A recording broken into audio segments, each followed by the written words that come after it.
Tonight on PBS News Weekend, with 12 deaths this week, more children have died from the flu this season than at any other time in the last 15 years.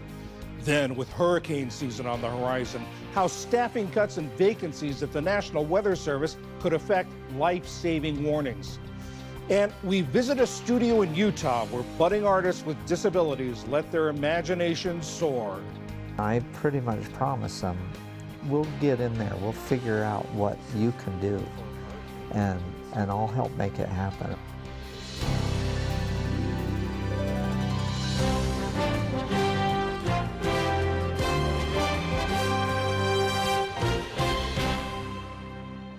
Major funding for PBS News Weekend has been provided by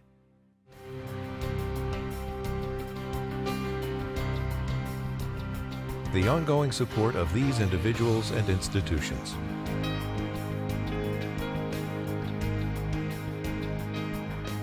And friends of the NewsHour.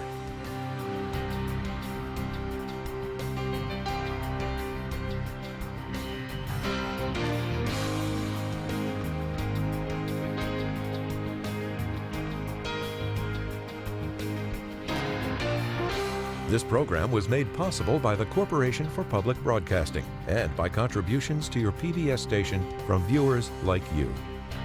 Thank you. Good evening, I'm John Yang. There were 12 seasonal flu-related deaths of children this week, according to the CDC. That brings the total number of pediatric flu deaths this season to 216. That's the most in 15 years, and the flu season isn't even over yet. Experts say one reason for this new record could be the plummeting flu vaccination rate for American children. It went from 64% 5 years ago to 49% this season. And this week, Health and Human Services Secretary Robert F. Kennedy Jr. announced plans for new safety testing requirements for vaccines. That could delay the availability of new vaccines, including a COVID booster for this fall. Virologist Dr. Peter Hotez is at the Baylor College of Medicine. Dr. Hotez, there's a lot I want to talk to you about, but let's start with that new record for pediatric flu deaths this season. What do you make of that?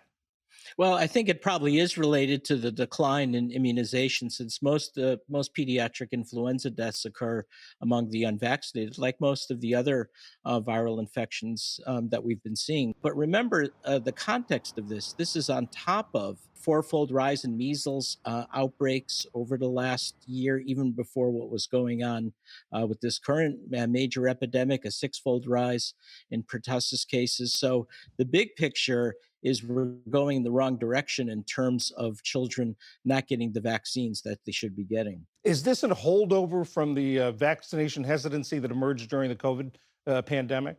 It very well might be. There's been some Gallup surveys and others that have shown that spillover effect, that the same parts of the country where adults were refusing to get COVID vaccines are now spilling over to childhood immunizations. So, for instance, in West Texas, which had some of the lowest COVID vaccination rates in the country, guess what? That's where we have our ginormous measles epidemic right now in West Texas and the Panhandle.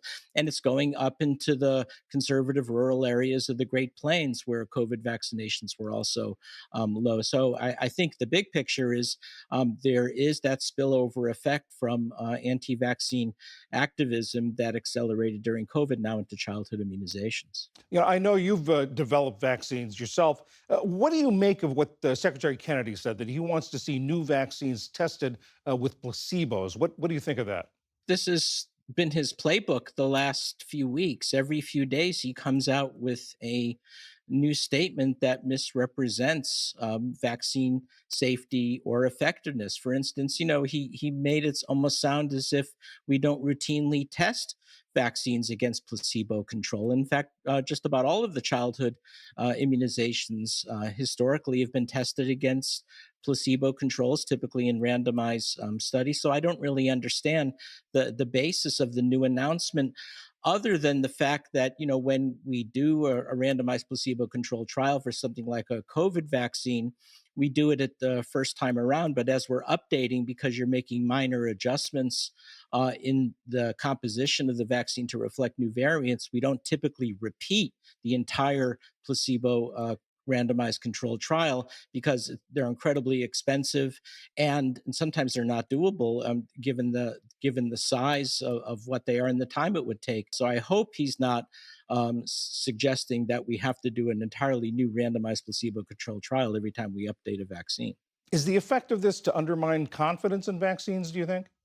Well, this is the bigger picture. Remember, what RFK Jr. has been saying every few days. First, he said the MMR vaccine was leaky, whatever that means. And when he talks about suggesting people get the MMR vaccine, he always pairs it, or often pairs it, with a cocktail of useless interventions for preventing measles. Or he says that the measles hospitalizations are due to quarantine and isolation, which is not true. These kids are really, really sick. Now is the time the Department of Health and Human Services needs to be doubling down on telling the American people to vaccinate their kids and highlighting and emphasizing the safety and effectiveness of vaccines, not tearing it down. So I do think it's starting to have a very damaging effect. Dr. Peter Hotez, thanks as always. Thank you, John. In tonight's other news, billionaire investor Warren Buffett said the United States should not use trade as a weapon. Buffett, who's the fifth richest person in the world, made the comments during today's annual meeting of Berkshire Hathaway, where he's CEO. He also announced that he'll be retiring at the end of the year when he'll be 95. Meanwhile, President Trump brushed aside recession fears in an interview for tomorrow's Meet the Press on NBC. Mr. Trump said the pains of this transition period will lead to a flourishing economy. It's there the are many same people, question. Yeah, there are many people on Wall Street say this is going to be the greatest windfall ever happened. And that's my question. Remember the this. long term. Yeah. Is it okay in the short term to have a Remember recession? this. Look, everything's okay. What we are, I said, this is a transition period. I think we're going to do fantastically. This week, new government numbers showed that the U.S. economy shrank in the first 3 months of the year. That's the first drop in 3 years. Imports in the first quarter surged as companies tried to beat tariff deadlines. The tariffs on cars and car parts kicked in today, with significant changes intended to blunt the impact on U.S. car makers. This week, Mr. Trump signed an executive order to ease the levy car manufacturers would pay on vehicles assembled in the U.S. with parts made in another country. The move came after U.S. car makers said the tariffs could raise prices and shrink sales. The White House maintains the tariffs will create an incentive for them to create more jobs in the United States. Overseas in Ukraine, dozens of people were injured in an overnight drone strike in Kharkiv. Ukraine's Air Force said Russia launched nearly 200 drones and decoys and 2 ballistic missiles. Drone strikes in several places in Kharkiv, including residential buildings and cars, injured 47 people. It comes a day after the country's president, Volodymyr Zelensky, said Ukraine is ready for a 30-day ceasefire, which the United States has also proposed. And critics are speaking out about an artificial intelligence-generated image that President Trump posted last night to his social media platform. It shows him seated, dressed as the Pope. Later, it was reposted on the official White House account on X. In a post of their own, the Catholic bishops of New York State said, "There is nothing clever or funny about this image, Mr. President. We just buried our beloved Pope Francis, and the cardinals are about to enter a solemn conclave to elect a new successor of St. Peter. Do not mock us." Still to come on PBS News Weekend, how staffing shortages at the National Weather Service could be putting lives at risk, and how a studio in Utah is making a difference in the lives of artists with diverse physical abilities. This is PBS News Weekend from the David M. Rubenstein studio at WETA in Washington, home of the PBS NewsHour, weeknights on PBS. In March, in order to speedily deport 238 Venezuelan men under an 18th century law, President Trump declared many of them to be alien enemies. He claimed they were members of a transnational criminal organization called Tren de Aragua, which he said was conducting irregular warfare and undertaking hostile actions against the United States. But a New York Times investigation couldn't find any evidence linking many of the men to that gang. Ali Rogan spoke with Julie Turkowitz, the Times Andes bureau chief based in Bogota, Colombia, and the lead reporter on that investigation. Thank you so much for joining us. In your investigation, for how many of these 238 men did you find connections to Tren de Aragua, and how did you go about making those determinations? We spent a couple of weeks doing record searches in the US, in Venezuela, in Peru, Ecuador, Chile, Colombia. And what we found is that of the 238 individuals sent on March 15th to a prison in El Salvador, 32 of them appear to have some kind of serious criminal record. An even smaller number, just a handful, appeared to have some possible connection to this gang, Tren de Aragua. And this is reporting to the best of our abilities, barring any real information from the Trump administration. You also reported on how the administration has been making these determinations, what criteria they're using. Tell us about that. Some of the documents that have come out in court filings in recent weeks indicate that the Trump administration is using a rubric to essentially grade individuals who law enforcement believes might be Tren de Aragua. When the person gets to 8 whole points, they become a, quote, validated member of Tren de Aragua and thus are eligible to be deported under the Trump administration's qualifications as an alien enemy. And so 4 points, according to this rubric, are given for someone who has suspicious tattoos that the Trump administration, that law enforcement officials believe are connected to Tren de Aragua.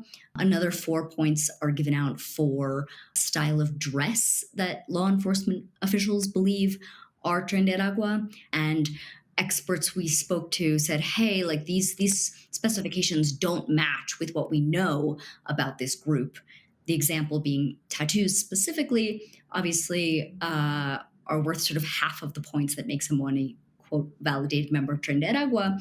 But experts in Venezuela tell my colleague in Venezuela that no, in fact, this group doesn't use tattoos as a marker of membership. One of the deported men whose family you spoke to is Arturo Suarez Trejo. Can you tell me about him and his family? He had been living in Chile and was making a living working, actually installing refrigerators, but his real passion was music. He meets his wife, another Venezuelan, in Chile, and she becomes pregnant. And he eventually decides, you know what, I really want to make some more money for my family.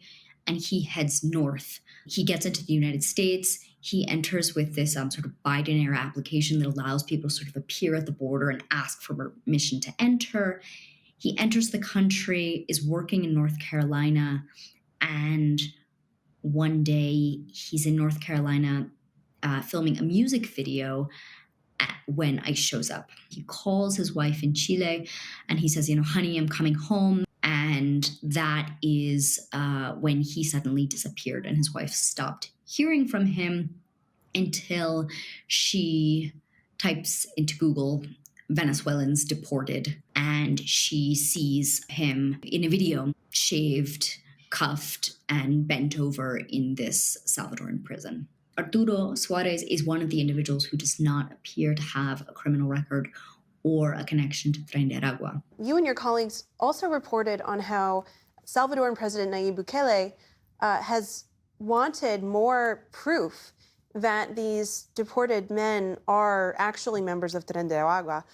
Where does that stand, and might that impact this arrangement where he's going to house him in this prison for 1 year? He says that is negotiable moving forward. As far as what's going to happen next for these men, it's really unclear. Nayib Bukele, the president of El Salvador, has said that this is at least a 1-year term for these individuals. And he has called that sentence renewable. And we have also seen the U.S. Department of Homeland Security Secretary Kristi Noem come out and say that she believes that these individuals should be in prison in El Salvador for the rest of their lives. That is being contested in court, but that case is still pending. That decision by Judge Boasberg in Washington, D.C. is still pending. Julie Turkowitz with the New York Times, thank you so much. Thank you.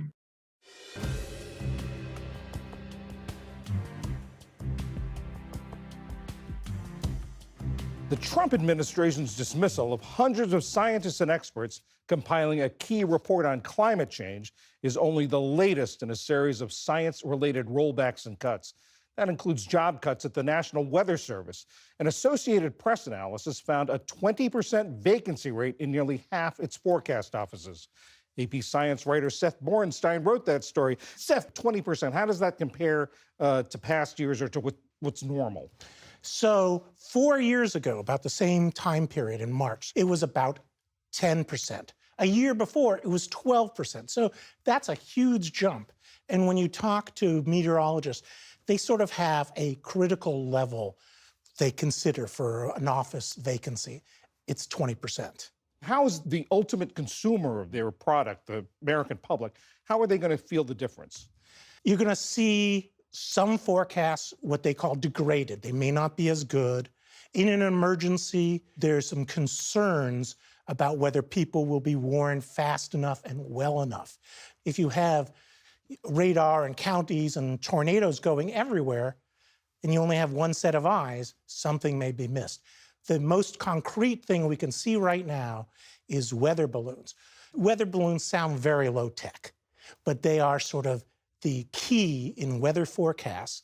It brings measurements from the atmosphere and the ground, and it sort of is the glue to everything. And normally, the Weather Service puts out 100 balloon launches twice a day. So since this has happened, about 17 different stations are not launching either at all or just once a day. 4 years ago, that was only 9 stations. It means all the information that goes into your forecast, which goes into your apps or your television forecasts, all that information is just a little bit poorer, forecasts a little weaker.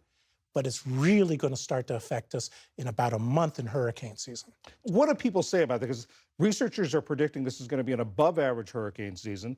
Did anyone you talked to express concern about that? Everyone seems to express some concern. Some of the cuts in jobs included people who fly into hurricanes to get more information. Some of the best information you want from a hurricane is inside the hurricane. And I was talking to a former Weather Service director who said, when there's a hurricane brewing, they actually launched more weather balloons along the northern plains of the United States, a place you wouldn't even think about, but that's where most of these cuts have been happening. I mean, what other things that are usually done not being done? I'm off-season of the Hurricane Center, I know they usually work on modeling, models to help them predict and forecast.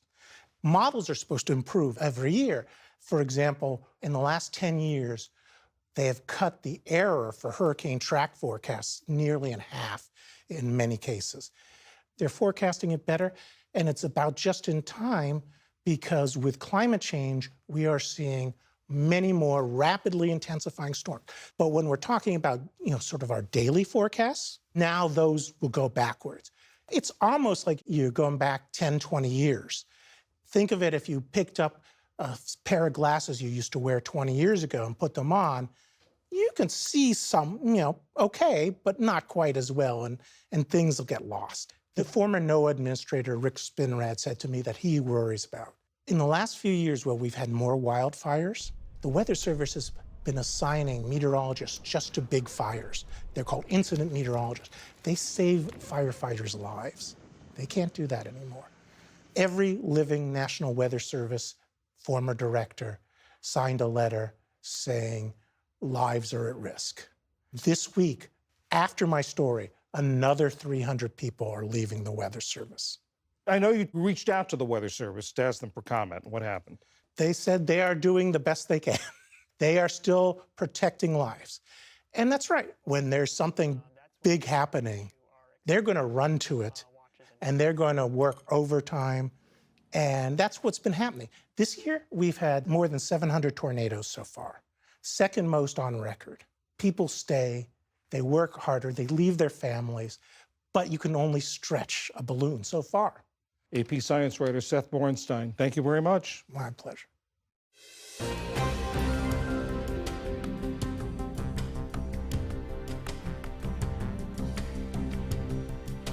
Artists with different physical and developmental abilities sometimes have to be creative, not just with the content of their art, but also how they make it. One studio in Utah is trying to do just that, customizing tools for each individual's unique needs and talents. Here again is Ali Rogan with our ongoing look at the intersection of health and the arts and our arts and culture coverage, Canvas. Try it out and see what happens. For the artists at Jump the Moon in Logan, Utah, the only limit is their imagination. I never ask what your challenge is, but instead, myself and the other volunteers, we go to work trying to find what somebody can do. Like, what's your strength? What do you like? What do you do? The studio is named for the famous nursery rhyme, but here the cow jumps over the moon wearing a jetpack, a little extra help, which is how founder Michael Bingham sees his job. I pretty much promise them, we'll get in there, we'll figure out what you can do, and I'll help make it happen. So there's not a huge amount of paint in there. Bingham works with each artist, sometimes creating new contraptions to help them express themselves, like this remote-controlled painting pendulum. The idea behind the pendulum was somebody who has really very limited physical ability being able to use gravity as their partner and make something amazing. And this paintbrush-equipped power chair, which leaves creative waves in its wake. But not everyone needs custom hardware. Some just need encouragement. If somebody says to me, oh, no, I'm not an artist, I can't do this, I'll just sit over here and watch. Like, to me, that's a challenge. It's like, I'll show you, you've got something inside of you to express. That was the case with Paul Prendergast, whose illustrations tell the story of a dragon named Spike. He was kind of an underdog. He's different. He just don't do what the other dragons do. For years, I didn't think I was an artist. Mike has the ability to help others bring about their imagination and art. How many cows are on there? What was the challenge? They got 12. To make 12? Get 12 cows on there? Yeah. It's also a haven for 25-year-old Alex Jensen, whose mom Lori says would otherwise be glued to that bane of most parents' existence. It gets him off of his device, you know? That's every parent's problem nowadays is their kids' devices, right? So it's something to do other than that, and that's, he can just really get into it and have fun. What don't you have yet? Michael Bingham helped Jensen discover a talent for drawing farm animals. He's been challenging him to see how many cows he can fit in one picture. When he was growing up, I never thought that he would be able to have the hand-eye coordination and the small motor skills enough to even write his own name. So for him to be able to draw a cow and have it recognizable as a cow is kind of cool. Me and Michael have a great relationship. And this is just a practice one. For Bingham, building these bonds helps him reckon with his own youth, growing up with what was later diagnosed as a learning disability. I guess in some way I wished somebody when I was growing up would have just said, what are you good at?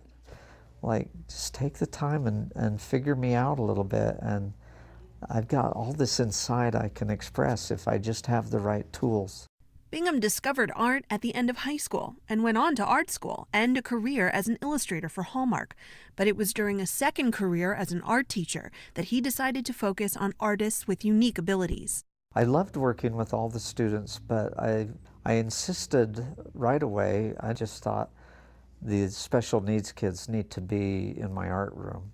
When that art room got too crowded, Bingham decided to narrow his scope and expand his space. I think I went home and told my wife, Susie, I think I'm going to start a nonprofit. And I think I actually said, how hard could that be? And then you found out. 7 years later, I finally got official nonprofit status. Since it opened in 2017, Jump the Moon has invited people to bring color and creativity to their art and their life. If you're an artist, you can change it. You can make it whatever you want it to be. Michael Bingham knows he's helping his artists, but he says they give him just as much back. Tell me about what it's like when you see that artist who you've been working with really click. seeing them succeed at doing something that they can point to or say, that's mine, I made that. I don't know how to describe that feeling. You could throw in some pink or some yellow. But when words fail, the art says everything. For PBS News Weekend, I'm Allie Rogan in Logan, Utah.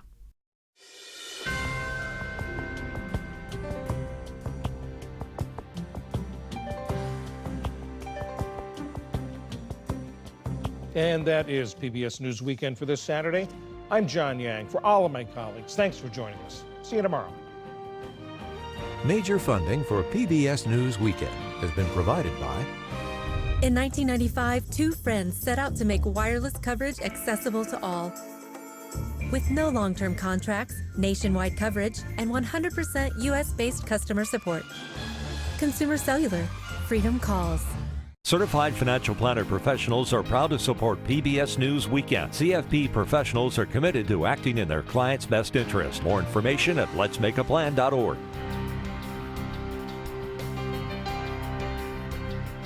The ongoing support of these individuals and institutions.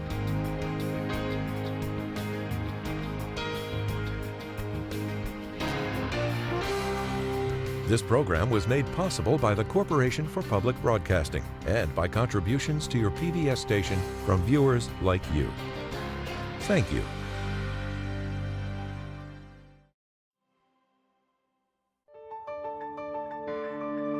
You're watching PBS.